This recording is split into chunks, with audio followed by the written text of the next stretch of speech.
बिस्मिल्लाहिर्रहमानिर्रहीम, अस्सलाम वालेकुम। माय नेम इज सफर एहसान and this is your channel physics का सफर। आज के इस लेक्चर में हम करेंगे सेकेंड ईयर फिजिक्स के चैप्टर नंबर 16 की एग्जांपल्स को और देखते हैं कि इस चैप्टर की जो फर्स्ट एग्जांपल है वो हमसे क्या इरशाद फरमाती है। N AC volt meter reads 250 volt. एक एसी वोल्ट मीटर है और कितनी हमारे पास वो रीडिंग नोट कर रहा है, 250 वोल्ट का रहा है। और ये जो 250 वोल्ट है ये हमारे पास क्या है, ये रूट मीन स्क्वेयर वैल्यू है किसकी, वोल्टेज की। ठीक है, रूट मीन स्क्वेयर वोल्टेज है। तो ये कितना है, 250 वोल्ट है। नेक्स्ट क्या आता है, what is the peak and instantaneous values if the frequency of alternating voltage is 50 hertz. कि पीक वैल्यू क्या होगी वोल्टेज की, वो आपने फाइंड करना है, वी नॉट। इंस्टेंटेनियस वैल्यू क्या होगी, वी यानी आपने फाइंड करना है। और फ्रीक्वेंसी कितनी दी हुई है, 50 हर्ट्ज आपको दी हुई है। ठीक है, तो वी नॉट और वी आपने क्या करना है, फाइंड करना है। तो वो देखते हैं हम किस तरह से फाइंड करते हैं। तो देखो इसमें ना आप एक फार्मूला पढ़ के आ चुके हो। वो फार्मूला आपके पास क्या है कि रूट मीन स्क्वेयर वैल्यू का वो है वी आर एम एस। मैंने कहा इसको मैं ना ब्लू से करूं, is equal to V naught over square root 2r है। ठीक है, अब इसमें आपने फाइंड क्या करना है, इसमें आपने फाइंड करना है वी नॉट को। तो आप इसको यहां पे लिखोगे कि V naught is equal to V R M S और यहां पर क्या आ जाएगा, स्क्वायर रूट 2 आ जाएगा। अच्छा, कुछ भी नहीं करना, इसमें वैल्यू पुट कर दो। तो V naught is equal to V R M S कितना है, 250 वोल्ट है। और आगे क्या आएगा, स्क्वायर रूट 2। अच्छा, जब इनको दोनों को मल्टीप्लाई करेंगे ना तो आंसर कितना आएगा, 353.5 वोल्ट आ जाएगा। सही है, इसको कैलकुलेटर पे आपने सॉल्व करना है। तो ये कितना आएगा, 353.5 वोल्ट। तो एक चीज तो फाइंड हो गई, एक चीज तो फाइंड होगी। अब देखते हैं कि हम दूसरी चीज कैसे फाइंड करते हैं कि इंस्टेंटेनियस जो हमारे पास वोल्टेज है उसकी वैल्यू भाई हम कैसे फाइंड करें। तो उसके लिए फार्मूला हमारे पास क्या होता है, V is equal to V naught sine omega T होता है। ठीक है, ये इंस्टेंटेनियस वोल्टेज का हम फार्मूला पढ़ के आ चुके हैं इसी चैप्टर के अंदर। इस पे वीडियो भी हमने बनाई हुई है पहले से। अब यहाँ पे देखिए वी नॉट की वैल्यू है, बिल्कुल है, ये हमने कैलकुलेट की है। ओमेगा की वैल्यू है, नहीं है। तो वो हम कैलकुलेट करते हैं। सबसे पहले ओमेगा हमारे पास कितना है, ओमेगा होता है 2 पाई एफ। ओमेगा हमारे पास कितना होता है, 2 पाई एफ होता है। और omega is equal to 2 pi, frequency कितनी है, वो तो है हमारे पास 50 हर्ट्ज। फ्रीक्वेंसी कितनी है, 50 हर्ट्ज है। तो 52 क्या होगा, 100। तो ओमेगा इज इक्वल टू 100 पाई आ जाएगा। सही है, और यूनिट इसकी क्या होती है, हर्ट्ज ही आएगी क्योंकि एंगुलर फ्रीक्वेंसी है। तो ये हमारे पास क्या आ गई, ओमेगा की वैल्यू आ गई। अच्छा, अब ओमेगा की जो वैल्यू है ना वो आपने क्या करनी है, इस इक्वेशन में पुट कर देनी है और आंसर आ जाएगा। क्योंकि इंस्टेंटेनियस वैल्यू है, इससे ज्यादा हम इसको सॉल्व भी नहीं कर सकते। तो v, क्योंकि उसके लिए हमारे पास स्मॉल t की वैल्यू पता होनी चाहिए और वो हमारे पास है नहीं है। तो यहीं पर हम इस इक्वेशन को स्टॉप करेंगे क्योंकि ये इंस्टेंटेनियस वैल्यू है। तो v नॉट कितना है आपके पास, 353.5 और साइन ओमेगा की हमारे पास वैल्यू कितनी है, यहां पर आएगा साइन ओमेगा हमारे पास कितना है, 100 पाई और साथ में ये t उसी तरह आ जाएगा। तो ये आ जाएगी 353.5 साइन 100 पाई और ये वाला t उसी तरह। और ये वैल्यू हमारे पास किस में आएगी, वोल्ट में आएगी। ठीक है, क्योंकि हमारे पास इंस्टेंटेनियस वोल्टेज है ना और वोल्टेज को हम वोल्ट्स के अंदर मेजर करते हैं। तो ये दो वैल्यू हमने फाइंड करनी थी। एक हमने पीक वोल्टेज फाइंड करना था, वो भी हमने फाइंड कर लिया। एक हमने वी फाइंड करना था, इंस्टेंटेनियस वोल्टेज, वो भी हमने फाइंड कर लिया। और यही दो चीजें हमसे पूछी गई थी। तो ये थी हमारी एग्जाम्पल नंबर 1। नेक्स्ट एग्जाम्पल है एग्जाम्पल नंबर 2 चैप्टर नंबर 16 की। 100 माइक्रोफैरेड कैपेसिटर। एक कैपेसिटर है जिसकी कैपेसिटेंस कितनी है, 100 माइक्रोफैरेड है, यानी कि 100 into 10 to raise power -6 farad है। और आपको पता है माइक्रो कितना होता है, 10 टू रेस पावर -6 होता है। इस connected to an alternating voltage, उसको हमने अल्टरनेटिंग वोल्टेज के साथ क्या कर दिया, कनेक्ट कर दिया। और वो अल्टरनेटिंग वोल्टेज कितना था, 24 वोल्ट है। एंड फ्रीक्वेंसी 50 हर्ट्ज, और फ्रीक्वेंसी कितनी थी, 50 हर्ट्ज। अच्छा, अब आपने कैलकुलेट क्या करना है, आपने कैलकुलेट करना है उस कैपेसिटर की रिएक्टेंस और उस सर्किट में करंट कितना होगा वो आपने क्या करना है, फाइंड करना है। सही है, अब वो कैसे फाइंड करेंगे वो चीज हम देख लेते हैं। ठीक है, सर्किट का अगर हम इसको ड्रॉ करके देखना चाहें तो ये अगर हमारे पास अल्टरनेटिंग वोल्टेज सोर्स है और ये हमारे पास क्या लगा हुआ है, साथ में कैपेसिटर इसके साथ अटैच है। तो बताएं इस कैपेसिटर की कैपेसिटेंस कितनी होगी, यानी XC हमने फाइंड करना है और इस सर्किट में करंट कितना होगा वो भी आपने फाइंड करना है। ओके हो गया। तो आपको पता है कि रिएक्टेंस ऑफ कैपेसिटर का को निकालने का वो फार्मूला क्या होता है, वो हमारे पास होता है XC is equal to 1/2πfc हमारे पास होता है। ठीक है, ये आप पहले भी पढ़ के आ चुके हैं। तो रिएक्टेंस ऑफ इंडक्टर कैसे निकालते हैं वो भी आपको पता है कि XL is equal to 2πfl से हम निकालते हैं। सही है, तो ये हमारे पास होती है ना 1 ओवर ओमेगा सी, ओमेगा कितना होता है 2πf, तो इस वजह से 1/2πfc। अब सारी वैल्यूज हैं जस्ट इसमें पुट करनी है। तो XC is equal to 1/2πf कितना है हमारे पास, f तो हमारे पास 50 है, कहां पर है, ये हमारे पास 50 है। C हमारे पास कितना है, वो होता है हमारे पास 100 × 10⁻⁻⁶। ठीक है, कहां पर है भाई, ये वाली वैल्यू है। अच्छा, जब हम इसको सॉल्व करेंगे तो ये क्या आएगा, 1 डिवाइडेड बाय 52,100 होता है तो 100 पाई आ जाएगा।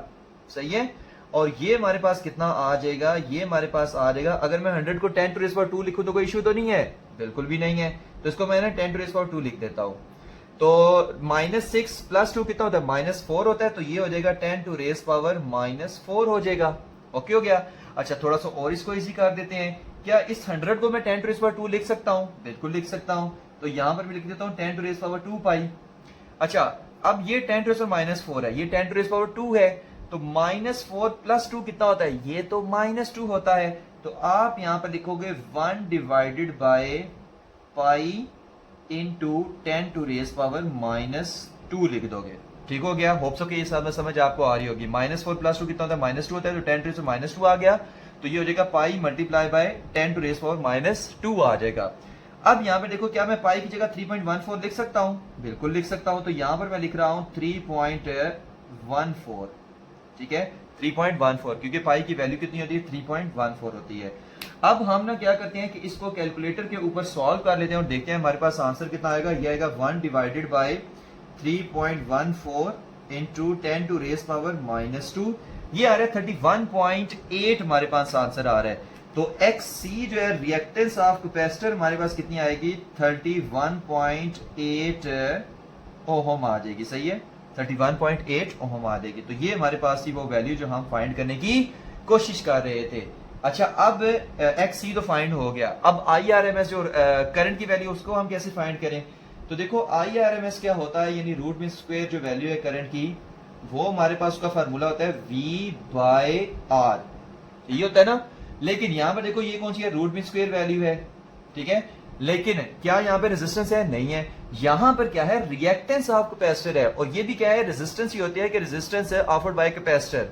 तो ये भी हमारे पास, क्योंकि इसकी यूनिट भी क्या है, ओहम है, तो आप R की जगह क्या लिखोगे, XC लिखोगे। तो यहां पर मैं लिख देता हूं XC, यहां पर क्या लिख देता हूं, XC। तो ये मेरे पास फार्मूला बन गया। अब मैं वैल्यूज में पुट करता हूं, तो V हमारे पास कितना है, वो तो 24 है, दिया हुआ है। XC हमारे पास कितना है, वो है हमारे पास 31.8।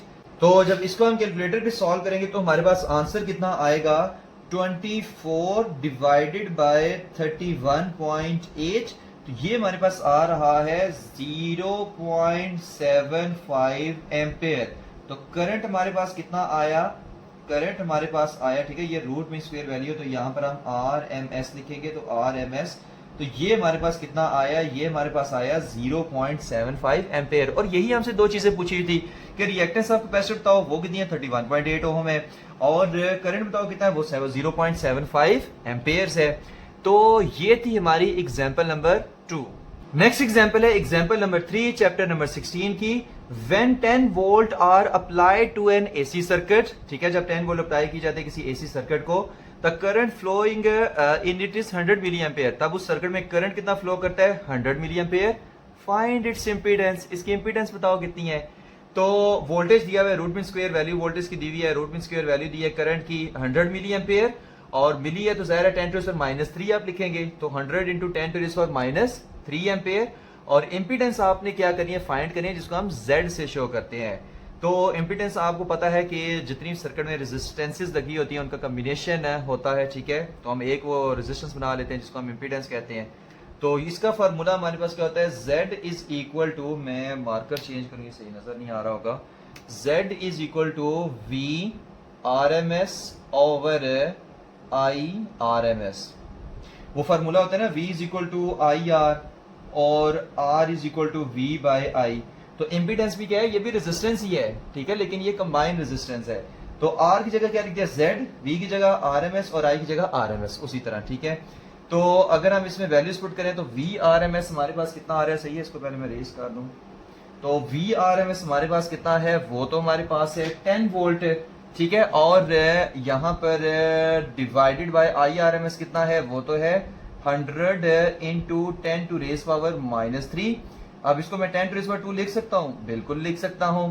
तो ये हमारे पास कितना आ जाएगा, 10 डिवाइडेड बाय -3 और +2 कितना होगा, ये हमारे पास हो जाएगा -1। तो ये हमारे पास आ जाएगा 10 टू रेज पावर -1। अब ये जब ऊपर जाएगा तो ये क्या बनेगा, 10 multiply by 10 to raise power 1। तो 10 10 क्या होता है, ये तो 100 होता है। तो हमारे पास जो आएगी इम्पीडेंस वो आएगी 100 ओहम आएगी, सही है। ये तो बच्चों वाली एग्जांपल थी, और ये आपकी शॉर्ट क्वेश्चन में आती है 2 नंबर के लिए, ठीक है। लॉन्ग क्वेश्चन में, थ्योरेटिकल लॉन्ग क्वेश्चन के साथ ये एग्जांपल नहीं देता। तो इम्पीडेंस हमारी कितनी आई है, 100 ओहम आई है। तो ये थी हमारी एग्जांपल नंबर 3। नेक्स्ट एग्जांपल है एग्जांपल नंबर 4, और शॉर्ट सी है बिल्कुल, ठीक है। आपके ये शॉर्ट क्वेश्चन में आती है 2 नंबर के लिए। तो देखते हैं हमसे क्या कहती है, एट व्हाट फ्रीक्वेंसी, आपने क्या फाइंड करनी है, frequency will an inductor of 1 Henry, जिसमें जो इंडक्टर है वो कितना है, वो 1 हेनरी है, यानी इंडक्टर की इंडक्टेंस 1 हेनरी है, हैव अ रिएक्टेंस ऑफ 500 ओम, और उसकी रिएक्टेंस हमारे पास कितनी है, वो 500 ओम है। कहता है किस फ्रीक्वेंसी के ऊपर जो इंडक्टर की इंडक्टेंस है वो 1 हेनरी होगी और उसकी जो रिएक्टेंस ऑफ इंडक्टर है वो 500 ओम होगी। तो वो फ्रीक्वेंसी हमने फाइंड करनी है। तो देखिए, हमने ना रिएक्टेंस ऑफ इंडक्टर का फार्मूला पढ़ चुके हैं, वो क्या होता है, ओमेगा एल, जिसको हम लिख सकते हैं XL is equal to 2 pi FL, ठीक है, क्योंकि ओमेगा 2 पाई F होता है। अब फ्रीक्वेंसी निकालनी है तो फ्रीक्वेंसी इज इक्वल टू हमारे पास क्या होता है, XL ओवर 2 पाई L होता है। डन हो गया। अब कुछ भी नहीं करना, जस्ट इसमें वैल्यूज पुट करनी और आंसर निकाल लेना है। XL हमारे पास कितना है, 500 है, और 2, और यहाँ पर क्या आएगा 3.14, और यहाँ पर क्या आएगा 1। तो ये हमारे पास हो जाएगा 5 है ना। तो जब इसे हम इसको काटेंगे तो ये हमारे पास ऊपर 250 आ जाएगा। तो F is equal to 1s are 2, 2s are 4, 5s are 10, और ये हो जाएगा तो 250 डिवाइडेड बाय आ जाएगा 3.14 आ जाएगा, ठीक है। तो जब हम 250 को 3.14 से डिवाइड करेंगे तो ये हमारे पास आंसर कितना आ जाएगा, ये आ जाएगा 80 हर्ट्ज आ जाएगा, सही है। तो यही हमने इसमें फाइंड करना था। तो ये थी हमारी एग्जांपल नंबर 4। नेक्स्ट एग्जांपल है एग्जांपल नंबर 5 चैप्टर नंबर 16 की। अच्छा, इस एग्जांपल की जो स्टेटमेंट है ना वो काफ़ी लेंथी थी, तो इस वजह से मैंने इसकी जस्ट 2 लाइंस लिखी हुई हैं, क्योंकि स्टूडेंट के पास बुक पड़ी हुई होती है, जब वो एग्जाम्पल्स की वीडियोस देख रहे होते हैं तो वहां से वो इसकी स्टेटमेंट ना देख सकते हैं। तो मेरे पास जो मोबाइल में डाउनलोडेड बुक है मैं वहां से इसको पढ़ूंगा। An iron core coil of 2 Henry and 50 ohm is placed in series with a resistance of 450 ohm. An AC supply of 100 volt 50 hertz is connected across the circuit. Find the current flowing in the coil. Phase angle between the current and voltage. अब देखो इसमें कहा क्या गया है, कहता है कि हमारे पास एक AC सोर्स है जिसका हमारे पास कितना वोल्टेज है, 100 वोल्ट है, और ये कौन सा होता है, ये रूट मीन स्क्वायर वोल्टेज होता है, ठीक है। ये कौन सी है, कितना है, 100 वोल्ट है। अच्छा, इसमें हमारे पास एक इंडक्टर भी लगा हुआ है, और इंडक्टर की इंडक्टेंस कितनी है, 2 हेनरी है। तो L इज इक्वल टू कितना है, 2 हेनरी है। अच्छा, उसके बाद ना ये रेजिस्टेंसेस भी लगी हुई हैं, ये 50 ओम है, ये 450 ओम है, और सीरीज में तो जाहिर सी बात है ऐड हो जाएंगी। तो 50 प्लस 450 कितना होगा, ये हमारे पास 500 ओम हो जाएगा। तो R हमारे पास कितना है, 50 प्लस 450, ये हो जाएगा 500 ओम हो जाएगा। फ्रीक्वेंसी कितनी है, AC सोर्स, जाहिर है AC सोर्स 100 वोल्ट की है, तो फ्रीक्वेंसी की कितनी है, वो 50 हर्ट्ज है। पूछा ये गया है कि बताओ हमारे पास जब इसमें करंट फ्लो करेगा तो इस इंडक्टर में से कितना करंट फ्लो करेगा, ये पूछा गया है। और थीटा फेज एंगल कितना होगा, ठीक है। फेज एंगल किसके दरम्यान में, phase angle between the current end voltage, phase angle between the current end voltage आपने क्या करना है, वो फाइंड करना है। तो देखते हैं वो हम किस तरह से फाइंड करते हैं। अच्छा, इसके लिए आई अगर हमने फाइंड करना है ना, तो आई का फार्मूला क्या होता है, I root mean square value होती है इसकी, ठीक है, आई की is equal to V by R होता है, ये तो आपने पढ़ा है, I is equal to V by R. लेकिन क्योंकि हमारे पास यहाँ पर एक रेजिस्टेंस नहीं है बल्कि हमारे पास दो हैं टोटल, ठीक है, एक इंडक्टर की और एक जो रेजिस्टर लगा हुआ है, तो इस वजह से दोनों की जो कंबाइंड रेजिस्टेंस होती है ना उसको हम इम्पीडेंस से शो करते हैं और उसका सिंबल क्या होता है, जेड होता है। तो यहाँ पर v बाई आर नहीं लिखेंगे बल्कि v बाई जेड लिखेंगे, जेड भी रेजिस्टेंस ही होती है लेकिन कंबाइंड रेजिस्टेंस होती है, इसकी भी यूनिट ओहम ही होती है, तो v बाई जेड आ जाएगा। अब यहाँ पर अगर आप देखें ना, मैं इसको ना पहले यहाँ से रेस कर दूं कि डायग्राम की अभी हमें जरूरत नहीं रही, होप्स हो कि ये डायग्राम आपको समझ आ गई होगी। तो अगर हम यहाँ पे देखें तो क्या हमारे पास V है, बिल्कुल है, वो कितना है 100 वोल्ट है। क्या हमारे पास Z है, Z कोई नहीं है। तो Z फाइंड करने के लिए हमारे पास फार्मूला क्या होता है, R का स्क्वायर प्लस XL का स्क्वायर, क्योंकि R तो हमारे पास है और इंडक्टर की जो हमारे पास रिएक्टेंस ऑफ इंडक्टर होता है वो क्या होता है, XL होता है। तो R है, XL नहीं है, तो फिर XL को फाइंड करने के लिए मैं यूज करूंगा ओमेगा L, ठीक है। अब ओमेगा एल हमारे पास कितना होता है, ये होता है 2 पाई एफ। ओमेगा क्या होता है 2 पाई एफ और एल उसी तरह। अब अगर यहां पर देखें ना तो यहां से मैं एक्स एल को फाइंड करूंगा, फिर एक्स एल की वैल्यू को मैं यहां पर पुट करूंगा तो इंपीडेंस निकल आएगी, फिर इंपीडेंस की वैल्यू को मैं यहां पर पुट करूंगा तो आई निकल आएगा। तो इस तरह से ना हम रिवर्स गियर लगा के पीछे की तरफ जाएंगे। ओके हो गया, होप्स हो कि इस एग्जाम्पल की आपको समझ आ रही है। तो पहले मैं फाइंड करता हूँ एक्सएल, फिर इधर पुट करूंगा जेड फाइंड हो जाएगा, फिर जेड को इधर पुट करूंगा आई फाइंड हो जाएगा। असल मकसद मेरा क्या है, आई को फाइंड करना। अच्छा, जब इसको हम फाइंड करेंगे वो चीज देखें कितनी आएगी, देखो 2 और क्या आ जाएगा 3.14। एफ हमारे पास कितना है 50 है और एल कितना है 2 है, ठीक है, इंडक्टेंस होती है, इंडक्टेंस ऑफ इंडक्टर। तो ये हमारे पास कितना आएगा 50 2s are 100, 100 2s are 200। तो आप यहाँ पे लिखोगे 200 इंटू 3.14। अच्छा, जब 200 को आप 3.14 से मल्टीप्लाई करोगे तो इसका आंसर जो आता है ना वो आता है 628 ओम। कितना आता है 628 ओम इसका आंसर आता है, सही है। तो एक्सएल हमारे पास कितना आ गया 628 ओम। अच्छा, एक्सएल तो फाइंड हो गया, अब हम एक्सएल को इधर फाइंड पुट करेंगे तो जेड हमारे पास फाइंड हो जाएगा। तो देखते हैं कि वो जेड कितना आता है। आप यहाँ पर क्या करोगे, आर की वैल्यू हमारे पास 500, तो 500 का स्क्वायर प्लस एक्सएल हमारे पास कितना है 628, तो यहाँ पे आप लिखोगे 628 का स्क्वायर आप करोगे तो एक्सएल की वैल्यू भी हमारे पास फाइंड हो जाएगी। तो सबसे पहले मैं करूंगा कि 500 का जो स्क्वायर है वो कितना आता है, वो हमारे पास आता है 250,000 प्लस 628 का कितना आता है 628 का स्क्वायर हमारे पास आता है 394 और 384 और इसका क्या कर देंगे, स्क्वायर रूट कर देंगे। अब इसको सॉल्व करते हैं तो हमारे पास कितना आएगा 250,000, ठीक है, तो 2,50,000 और प्लस कितना आएगा 384, तो ये हमारे पास आ जाएगा इज इक्वल टू 664,384। ओके हो गया। अच्छा, अब हम इसका स्क्वायर रूट करेंगे तो स्क्वायर रूट ऑफ 644,384, तो ये हमारे पास आ जाएगा 802.7। तो आपकी बुक में 802.7 को उसने यहां पर लिखा हुआ है अप्रोक्सीमेट करके, वो है 803 इसने लिख दिया, तो ये आ गया 803 ओम आ गया। डन हो गया। तो हमारे पास Z कितना निकला है, वो आ गया 803 ओम। अब Z की वैल्यू जो कि 803 ओम है उसको हम यहां पे पुट करेंगे क्योंकि हमें एक्चुअल में करंट को फाइंड करना है। तो V कितना है, वो तो है हमारे पास 100 डिवाइडेड बाय कितना है यहाँ पे 803 ओम। डन हो गया। तो ये जब हम करेंगे तो फिर हमारे पास कितना आंसर आएगा वो चीज हम देख लेते हैं। तो वो हमारे पास आंसर आएगा 100 डिवाइडेड बाय 803, तो ये 0.1245 आ जाएगा, सही है। अच्छा, अब अगर मैं इस पॉइंट को इधर ट्रेवल करूं 1 2 3, तो ये हमारे पास आ जाएगा 124 मिली एम्पियर आ जाएगा, सही है। एक्चुअल में आएगा ना कि 1 2 3, अगर मैं इसको यहां पे पॉइंट को ट्रेवल कराऊं यानी 4 के बाद इधर आए तो ये आ जाएगा 124.5 इंटू 10 टू रेज पावर -3, ये कितना आ जाएगा अगर मैं इसको खोल के लिखूं तो, क्योंकि मैं पॉइंट को इस तरफ ट्रेवल करवा रहा हूं ना, तो वैल्यूज किधर जा रही है, नेगेटिव की तरफ जा रही हैं। तो आपके पास क्या आएगा 124 into 10 to raise power -3 ampere आ जाएगा, जिसको हम लिख सकते हैं 124, ठीक है, यहाँ पे 0.5 भी हम लिखेंगे 0.5 और मल्टीप्लाई, तो 124.5 मिली एम्पेयर। अच्छा यहाँ पर ना अब एक चीज याद रखें कि आपकी बुक में जो इसका आंसर दिया हुआ ना वो दिया हुआ है, इसका आंसर उसने निकाला है 0.01245 और यहां पर उसने लिखा है फिर 12.45 मिली एम्पेयर। तो वो आंसर आपका क्या है, रॉन्ग है, याद रखना, ठीक है। बुक पे आंसर इसका रॉन्ग है।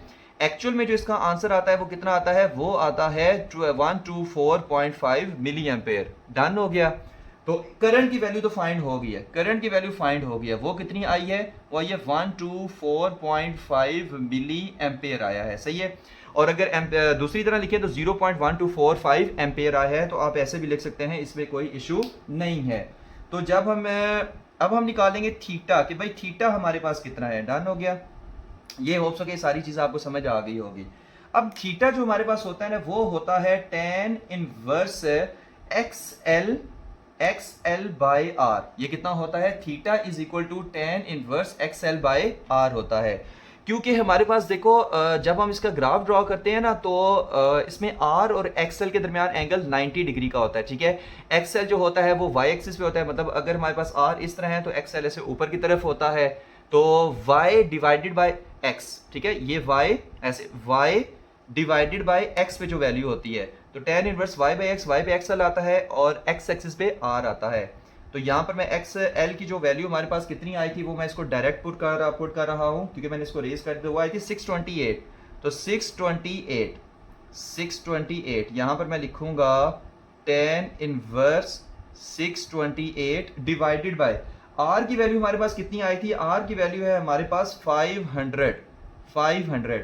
तो मैं जब इसको सॉल्व करूंगा ना, इसको भी हम कैलकुलेटर पे सॉल्व करके देख लेते हैं, क्योंकि इन्होंने कईयों के आंसर जो है वो गलत दिए हुए हैं। तो आ जाएगा tan इनवर्स 628 डिवाइडेड बाय 500, ठीक है। तो ये आ जाएगा 51.47 बुक में देख लेते हैं इसका कितना दिया हुआ है। 51.47 को उसने क्या लिखा है, 51.47 को उसने लिखा हुआ है कि ये अप्रोक्सीमेटली हमारे पास कितना हो जाएगा, 51.5 डिग्री हो जाएगा, सही है।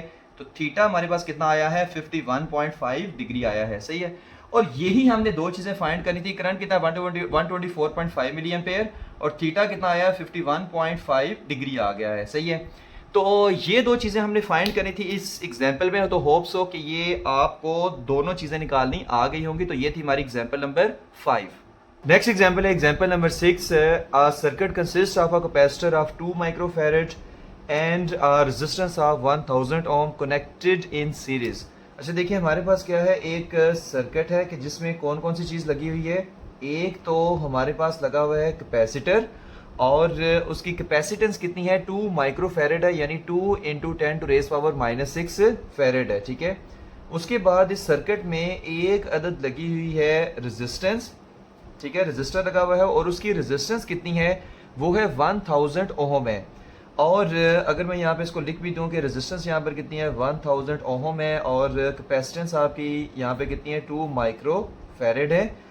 और ये जो एसी वोल्टेज सोर्स है ये कितना हमें वोल्टेज प्रोवाइड कर रही है, ये प्रोवाइड कर रही है 12 वोल्ट है। और इसकी फ्रीक्वेंसी कितनी है, वो है 50 हर्ट्ज। अच्छा पूछा ये गया है कि find the current in the circuit, के सर्किट में करंट कितना होगा, ठीक है, द एवरेज पावर सप्लाइड और कितनी जो है वो एवरेज पावर सप्लाइड हो रही है, ये भी हमसे पूछा गया है। यानी कि हमें रेजिस्टेंस की वैल्यू दी हुई है, कैपेसिटेंस की वैल्यू दी हुई है, फ्रीक्वेंसी की वैल्यू दी हुई है, वोल्टेज की वैल्यू दी हुई है। दो चीजों के बारे में उसने पूछा है, एक करंट के बारे में और एक पावर, और वो भी कौन सी, एवरेज पावर, ठीक है। और आपको पता है कि अगर एसी सोर्स साथ में लगी हुई है तो ये रूट मीन स्क्वायर वैल्यू होगी करंट की, ठीक है। तो ये दो चीजें ना हमने फाइंड करनी है। तो देखते हैं हम ये दोनों चीजें कैसे फाइंड करते हैं। अब देखो हम जो एग्जाम्पल नंबर 5 करके आ चुके हैं सेम टू सेम वैसे ही होगी, लेकिन फ़र्क क्या होगा कि वहाँ पे हम रिएक्टेंस ऑफ इंडक्टर यूज करते हैं, लेकिन यहाँ पे हम क्या यूज करेंगे, रिएक्टेंस ऑफ कैपेसिटर यूज करेंगे। तो देखो करंट का फार्मूला क्या होता है, अगर हम लिखें तो I R M S is equal to V R M S over Z होता है, ठीक है। अच्छा, अब अगर हम देखेंगे वैल्यू कौन कौन सी दी हुई है, तो देखो वी आर एम एस दिया हुआ है और वो हमारे पास कितना है, 12 वोल्ट है, सही है। यहाँ पर मैं अगर इसको लिख दूं कि वी आर एम एस कितना है, वो हमारे पास 12 वोल्ट है, ओके हो गया। लेकिन Z की वैल्यू हमारे पास नहीं है, जो इम्पीडेंस है। तो Z की वैल्यू हम कैसे फाइंड करेंगे, वो चीज देखते हैं। Z आपको पता है, इम्पीडेंस पहले भी बता चुके हैं कि जो हमारे पास टोटल रेजिस्टेंसेज होती हैं उसका जो सम होता है हम उसको इम्पीडेंस कहते हैं। तो Z इज इक्वल टू हमारे पास आएगा R का स्क्वायर, क्योंकि सर्किट में दो ही चीजें थी, एक रजिस्टर था और एक कैपेसिटर था। तो R का स्क्वायर और प्लस XC का स्क्वायर आएगा, ठीक है। और यहाँ पर क्या आ जाएगा, स्क्वायर रूट आ जाएगा। अब अगर इसमें देखें तो R हमारे पास है, बिल्कुल है, वो तो हमारे पास 1000 ओहम है। क्या XC हमारे पास है, XC तो नहीं है, तो वो हम पहले फाइंड करेंगे और फिर यहाँ पे पुट करेंगे तो Z फाइंड हो जाएगा, फिर Z को यहाँ पे पुट करेंगे तो I फाइंड हो जाएगा। अब अगर हम XC को देखें तो रिएक्टेंस ऑफ कैपेसिटर का फार्मूला क्या होता है, 1/ओमेगा C होता है। और ओमेगा कितना होता है, ये तो हमारे पास 2πf होता है, तो ये आपके पास आ जाएगा 1/2πfc आ जाएगा। अब अगर हम इसमें वैल्यूज पुट करें तो XC की कितनी वैल्यू आएगी, ये हमारे पास आएगी 1/2π, कितना है 3.14 है। फ्रीक्वेंसी कितनी है 50 हर्ट्ज, और जो हमारे पास कैपेसिटेंस है वो कितनी है, वो हमारे पास है 2 × 10⁻⁻⁶ है, ठीक हो गया। तो XC को हमारे पास कितना आएगा, जब हम इसको फाइंड करेंगे 1/2 × 3.14 और 15 × 2 × 10⁻⁶, ये आएगा 1592 ओहम आ जाएगा। ये कितना आएगा, 1592 ओहम आ जाएगा। इसका मतलब है XC भी हमारे पास फाइंड हो चुका है। तो अब मैं इसको यहां से रेस करने वाला हूं, क्योंकि XC तो हमारे पास फाइंड हो चुका, और हमने ये किसके लिए फाइंड किया है, ये तो हमने फाइंड किया है इम्पीडेंस निकालने के लिए। तो अब इसमें पुट करते हैं, हमारे पास क्या आएगा, Z is equal to R कितना है 1000, तो आप लिखोगे 1000 का स्क्वायर प्लस XC कितना है, वो तो है 1592, तो 1592 का स्क्वायर करेंगे तो हमारे पास Z कितना आ जाएगा। जब आप इसको सॉल्व करेंगे 1000 का स्क्वायर करना है, फिर 1592 का स्क्वायर करना है, इसका स्क्वायर रूट करना है, तो कैलकुलेशन से ज़ाहिर है कैलकुलेटर से जब आप इसकी कैलकुलेशन करेंगे तो Z आपके पास कितना आ जाएगा, ये आ जाएगा 1880 ओहम, यानी कि 1880 ओहम हमारे पास आ जाएगा, सही है। तो Z भी हमारे पास फाइंड हो चुका है, और इस चीज़ को हम इस करंट के फार्मूले में यूज़ करके करंट की वैल्यू निकाल सकते हैं। अब इसमें यूज़ करते हैं तो आएगा IRMS इज इक्वल टू, देखो यहाँ पे V कितना है हमारे पास, V तो 12 वोल्ट है, तो आप यहाँ पे लिखोगे 12, ठीक है, क्वेश्चन में ये गिवन है 12 वोल्ट, और Z कितना आया, वो है 1880, तो आप यहाँ पर लिखोगे 1880। तो आपके पास जो रूट मीन स्क्वायर वैल्यू आएगी करंट की, वो कितनी आएगी, हम इसका आंसर चेक कर लेते हैं। जब हम इसको डिवाइड करेंगे तो इसकी हमारे पास वैल्यू आ रही है 0.0064, कितनी आ रही है 0.0064 एम्पियर हमारे पास इसकी वैल्यू आएगी, ठीक है। जिसको हम लिख सकते हैं कि अगर हम इस पॉइंट को इधर ट्रेवल करें तो ये होगा 6.4 × 10⁻³ एम्पियर, या हम इसको लिख सकते हैं कि 6.4 मिली एम्पियर, ओके हो गया। और यही चीज हमने क्या करनी थी, फाइंड करनी थी। तो करंट हमारे पास कितना आया है, 6.4 मिली एम्पियर आया है, या आप इसको लिख सकते हो कि 0.0064 एम्पियर आ गया है, सही है।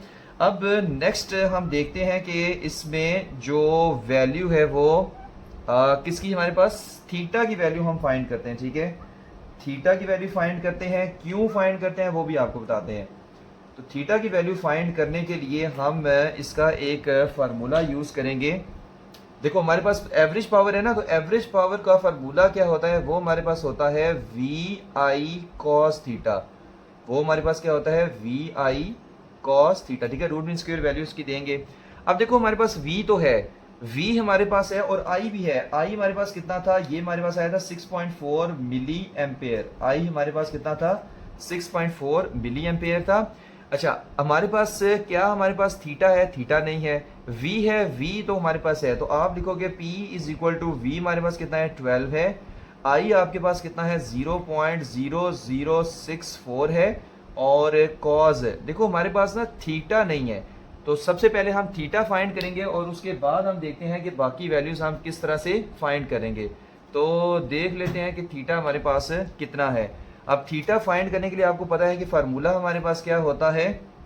यहाँ पर इसको साइड पे फाइंड कर लेते हैं कि tan theta is equal to आता है y बाई एक्स और थीटा इज इक्वल टू आता है tan inverse y by X आएगा। सही है। अब y हमारे पास क्या है, y आपके पास पता है कि एक्स सी जो होता है वो y एक्सिस पे होता है और r जो होता है वो x एक्सिस पे होता है। तो आप लिखोगे X C divided by r आप लिखोगे। सही है।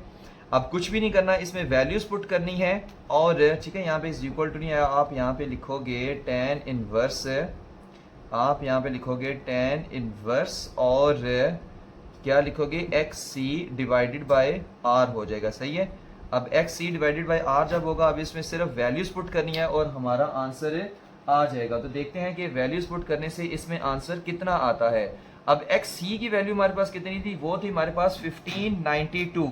वो कितनी थी 1592। तो आप लिखोगे tan इनवर्स और एक्स सी कितना है 1592 डिवाइडेड बाय r आपके पास कितना है, वो तो है 1000। तो जब आप tan इनवर्स 1592 डिवाइडेड बाय 1000 करोगे तो ये आएगा 57.87 डिग्री आ जाएगा। सही है। अच्छा, अब थीटा भी फाइंड हो गया क्योंकि हमने एवरेज पावर निकालनी है, उसका फार्मूला आपको लिख के दिया है। तो इसमें 12 भी है, करंट की वैल्यू भी है, लेकिन थीटा नहीं था। तो थीटा हमने यहां से इसको फाइंड कर लिया है। सही है। तो यहां पर मैं फिर क्या लिखूंगा, कॉस थीटा की जगह यहां पे लिखूंगा 57.87 डिग्री में लिखूंगा। सही है। 57.87 डिग्री। अब जब हम इसको कैलकुलेटर में सॉल्व करेंगे तो फिर आंसर क्या आता है वो चीज देख लेते हैं। आपको पता है कि सबसे पहले आपने क्या करना है कि पावर का रिलेशन फाइंड करने के लिए सबसे पहले कॉस थीटा को मालूम कर लेना है। तो आप लिखोगे 12 इंटू 0.0064 लिखोगे और cos 57.87 डिग्री आपके पास कितना आता है, ये आता है 0.532। ये कितना आता है 0.532। अब कुछ भी नहीं करना, इन सब को आप मल्टीप्लाई करना है और मल्टीप्लाई करने से इसका जो आपके पास आंसर आता है वो कितना आता है 0.04 वॉट आता है। कितना आता है 0.04 वॉट आपके पास आंसर आएगा। और ये कौन सी पावर है, एवरेज पावर है। सही है। तो यही दो चीजें उसने हमसे पूछी हुई थी। एक करंट पूछा था वो 6.4 मिली एम्पियर आया और एवरेज पावर कितनी आई है 0.04 वॉट आई है। और यही दो चीजें हमसे पूछी हुई थी। तो ये थी हमारी एग्जाम्पल नंबर 6। नेक्स्ट एग्जाम्पल है एग्जाम्पल नंबर 7 चैप्टर नंबर 16 की। ये इसकी लास्ट एग्जाम्पल है और ये भी आपकी अक्सर शॉर्ट क्वेश्चंस में 2 नंबर के लिए आती है। तो find the capacitance required to construct a resonance circuit of frequency 1000 kilohertz with an inductor of 5 millihenry. कहता है कि आपने एक ऐसा जो रेजोनेंस सर्किट है वो कंस्ट्रक्ट करना है कि जिसकी आपके पास रेजोनेंस फ्रीक्वेंसी कितनी हो 1000 किलोहर्ट्ज हो और इंडक्टर की इंडक्टेंस कितनी है 5 मिली हेनरी है। तो बताओ मैं कैपेसिटेंस जो कैपेसिटर है वो कितनी कैपेसिटेंस का मैं साथ में अटैच करूं। तो ये उसने ना सी की वैल्यू आपसे पूछी हुई है। तो वो देखते हैं कैसे फाइंड करते हैं। तो देखो रेजोनेंस फ्रीक्वेंसी का आपने एक ही फार्मूला पढ़ा हुआ है, वो है 1/2 pi square root L C आपने पढ़ा हुआ है। अब इसमें से ना आपने सी को फाइंड करना है। अगर सी को फाइंड करना है तो स्क्वायर रूट को ऊपर से हटाना पड़ेगा, तब भी हमारे पास ये आसानी से फाइंड हो सकता है। तो आप क्या करें, दोनों साइड पे ना आप स्क्वायर ले लें। तो आप यहां पर भी स्क्वायर ले लें। आप लिखें 1/r और 1/2 pi square root L C. तो इसके ऊपर भी आप स्क्वायर ले लें और यहां पर भी क्या ले लें, स्क्वायर ले लें। तो ये क्या बन जाएगा, रेजोनेंस फ्रीक्वेंसी का स्क्वायर इज इक्वल टू 1/2 का स्क्वायर 4 पाई का स्क्वायर और स्क्वायर स्क्वायर रूट से काट जाएगा तो ये आ जाएगा एल सी आ जाएगा। फिर से कि हमने क्या फाइंड करना है, सी फाइंड करना है। तो अगर सी फाइंड करना है तो आप क्या करें कि एफ आर स्क्वायर को इधर ले आए, सी को उधर ले जाएं। मतलब एफ आर स्क्वायर को इस तरफ ले आए, सी को उस तरफ ले जाएं। तो ये बनेगा C is equal to 1/f r का स्क्वायर 4 पाई का स्क्वायर और साथ में L। अच्छा, अब कुछ भी नहीं करना, सिर्फ इसमें वैल्यूज पुट करनी है और आपका आंसर आ जाएगा। तो देखो वैल्यूज पुट करके हमारे पास क्या आंसर आता है वो चीज हम देखते हैं। तो जब ना हम इसमें वैल्यूज पुट करेंगे तो ये कितना आएगा 1/, मैं इसको यहीं पे पुट करता हूं। देखो एफ आर स्क्वायर हमारे पास कितना है, देखो 1000 किलो हर्ट्ज है ना। तो ये हमारे पास होता है 1000 into 10 to raise power 3, 1000 into 10 to raise power 3 होता है। तो 1000 भी तो 10 टू रेज पावर 3 होता है, तो ये 10 टू रेज पावर 3 और ये किलो का 10 टू रेज पावर 3, ये हो जाएगा 10 टू रेज पावर 6। अगर नहीं समझ आ रही तो इसको मैं यहाँ पे अगर करने की कोशिश करूँ तो F R is equal to 1000 को मैं 10 टू रेज पावर 3 लिख सकता हूँ, बिल्कुल लिख सकता हूँ। तो 10 to raise power 3 multiply by kilo को लिखो 10 टू रेज पावर 3 और साथ में यह लिखो हर्ट्स, तो ये आ जाएगा 10 टू रेज पावर 6 हर्ट्स आ जाएगा, सही है। तो यहाँ पर आप लिखोगे 10 टू रेज पावर 6 का स्क्वायर लिखोगे तो 6 2 12 होता है, तो ये 10 टू रेज पावर 12 हो जाएगा, सही है। मैं इसको डायरेक्ट कर रहा हूँ, तो ये कितना हो जाएगा 10 टू रेज पावर 12 हो जाएगा। तो ये आ गया 10 टू रेज पावर 12 और साथ में क्या आ गया 4 और पाई का स्क्वायर है तो 3.14 का स्क्वायर और एल कितना है होता है 5 इंटू 10 टू रेज पावर -3 है, ठीक है। तो जब आप इसको सॉल्व करेंगे, ठीक है, अब इसको सॉल्व करने के लिए यहाँ पे देखो 10 की पावर्स को पहले हम सॉल्व कर लेते हैं। तो ये 12 है, ये -3 है, ये 12 है, ये -3 है, तो 12 -3 क्या हो जाएगा 9 आ जाएगा। कितना आ जाएगा 9 आ जाएगा। मैं इसको डायरेक्ट कर रहा हूँ, ठीक है, आप कैलकुलेटर पे कर सकते हैं। तो 12 -3 9 आ जाएगा, तो ये 10 टू रेज पावर -3 यहाँ से गया, ठीक है, और यहाँ पे 10 टू रेज पावर 12 की जगह मैं क्या लिख देता हूँ 10 टू रेज पावर 9 लिख देता हूँ, ठीक है। अच्छा, अब 5 4 क्या होता है 20 होता है, तो यहाँ पर मैं क्या लिख देता हूँ, यहाँ पर मैं लिख देता हूँ 20 और यहाँ से ये 5 भी गया, ठीक है। तो अब जब आप इसको सॉल्व करेंगे ना, तो ये आपके पास 20 को मल्टीप्लाई करें 3.14 का स्क्वायर से और इंटू 10 टू रेज पावर 9 आ जाएगा। अब उसको 1 के नीचे आपने क्या करना है डिवाइड कर देना है, तो आपके पास इसको सॉल्व करके जो आंसर आएगा, ठीक है, वो आपके पास कितना आएगा, वो आएगा 5.09 into 10 to raise power -12, 10 to raise power -12 farad आएगा। कितना आएगा 10 टू रेज पावर -12 फेरेड, जिसको हम लिख सकते हैं कि 5.09 पीको फेरेड। क्या लिख सकते हैं 5.09 पीको फेरेड। तो C इज इक्वल टू कितना आ जाएगा 5.09 पीको फेरेड आपके पास आ जाएगा, सही है। और यही उसने हमसे पूछा हुआ था कि जो कैपेसिटर की जो कैपेसिटेंस है वो कितनी होगी कि हम उसको अटैच करें तो रेजोनेंस फ्रीक्वेंसी 1000 किलो हर्ट्ज हो, जबकि इंडक्टर 5 मिली हेनरी का आपने लगाया हुआ है। तो यहाँ पर हमारी चैप्टर 16 की एग्जांपल्स खत्म होती हैं। होप्स हो कि ये सारी आपको समझ आ गई होंगी। Thank you very much. Allah Hafiz.